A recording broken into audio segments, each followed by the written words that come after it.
Hello, my name is Norah, and I'm going to read you Baby for Sale by Jackie French Koller, illustrated by Janet Pederson.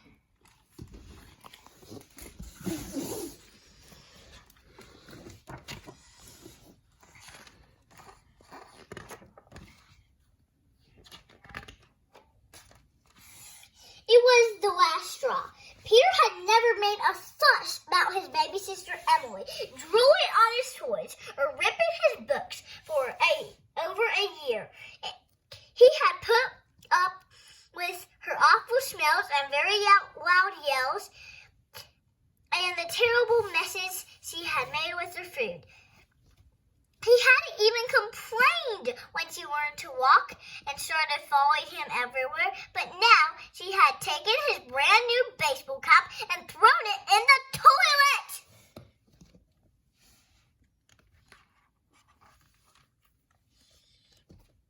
There was only one thing to do. Peter lifted Emily into his wagon, and they started off down the block. "Baby for sale," he shouted. "Baby for sale!"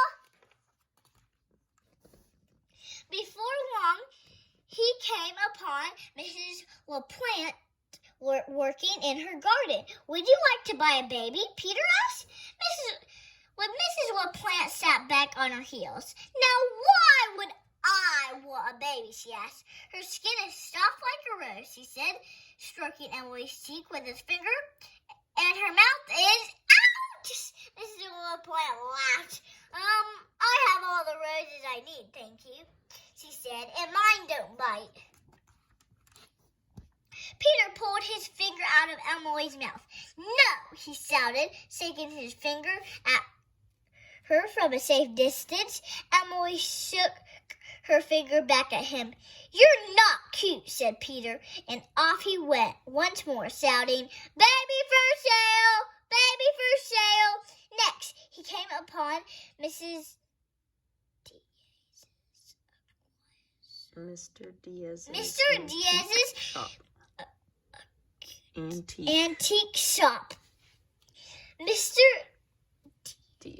Diaz was setting up a display on the sidewalk. "Would you like to buy a baby?" Peter asked Mr. Diaz straight up and looked at Emily. "Why would a Balconer Bachelor like me want a baby?" he asked. Peter thought again. "When you tickle her tummy, she makes a happy sound," he said. Crash! Bang! Plinkety plunk! "Oh no!" cried Peter. Emily had grabbed Mrs. Diaz's tablecloth. Antiques were flying everywhere. Peter snatched Emily out of the way of the toppling lamp. Mrs. Diaz scowled. "That is not my idea of a happy sound," he said. "Please take that baby away from here." Emily put Mr. Diaz's tablecloth over her head. "Peekaboo," she said. Peter rolled his eyes. Next, Peter came to Mrs. Stingle's convenience store. He pushed the door open. "Would you like to buy a baby?" he called.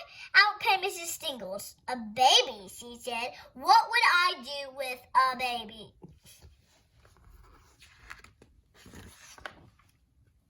"You can talk to her," said Peter, "and she'll talk back." He knelt beside Emily. "Say, Peter," he told her. "Poopy," said Emily, tugging on her diaper. "Oh, no," said Peter. Mrs. Stingles laughed. "Lucky for you, I'm running a sale on diapers," she said. "P.U.," said Peter as he helped Mrs. Stingles change Emily.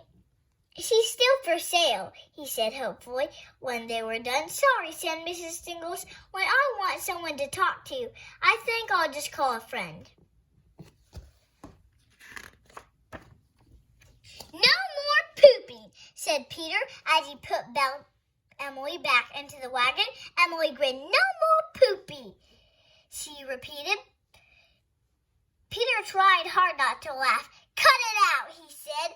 Off he went, pulling the wagon once more. Soon he came upon a street musician. "Baby for sale," said Peter. "Would you like to buy a baby?" The musician made up a little song and sang it for Emily. "Pretty little baby blue, what in the world would I do with you?"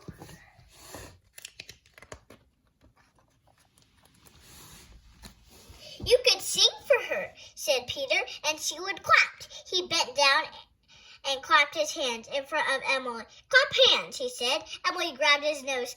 "Stop that!" cried Peter. The musician laughed. "I think I'll just let the people on the street clap for me," he said.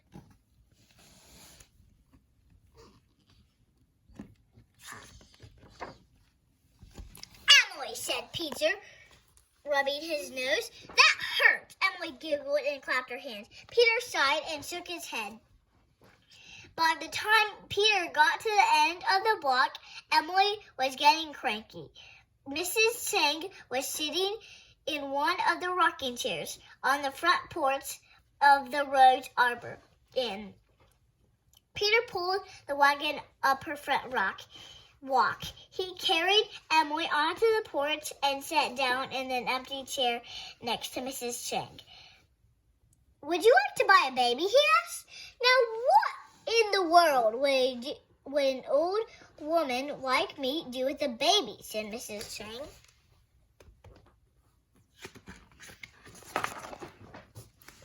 "You could rock her like this," said Peter, rocking the struggling baby back and forth, "and she would fall asleep in your lap." Emily kicked and squirmed until Peter had to let her down. She toddled off after Mrs. Chang's cat. Mrs. Chang laughed.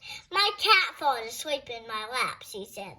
"I really don't need a baby." "Are you sure?" said Peter. "She could do lots of cute things. She could walk and talk and clap her hands." "Sorry," said Mrs. Chang. Peter sighed. "Nobody needs a baby," he said. "Maybe not," said Mrs. Chang, "but I'd say that baby needs you." "Look!" "Oh no!" cried Peter.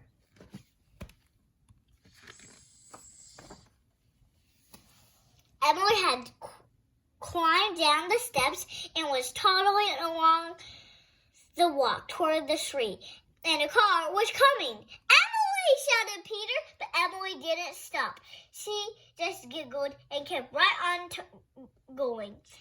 Peter jumped down the stairs and raced after her. Emily giggled louder and toddled faster.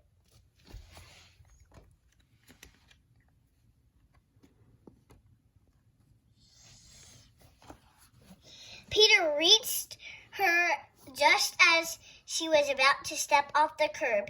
He grabbed her up and held her tight as the car zoomed by. Peter's heart banged like a drum. Emily kicked and fussed, but Peter just held her and held her.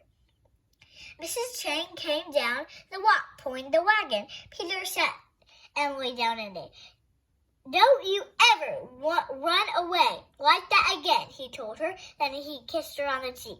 Emily puckered her lips and made a little kissing sound in return. Peter smiled.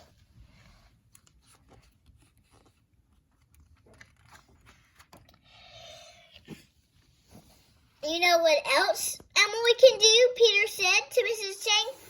"What?" asked Mrs. Chang. "She can wave goodbye," said Peter. "Wave goodbye, Emily." Emily opened and closed her little fists. "Bye-bye," she said as Peter turned the wagon towards home.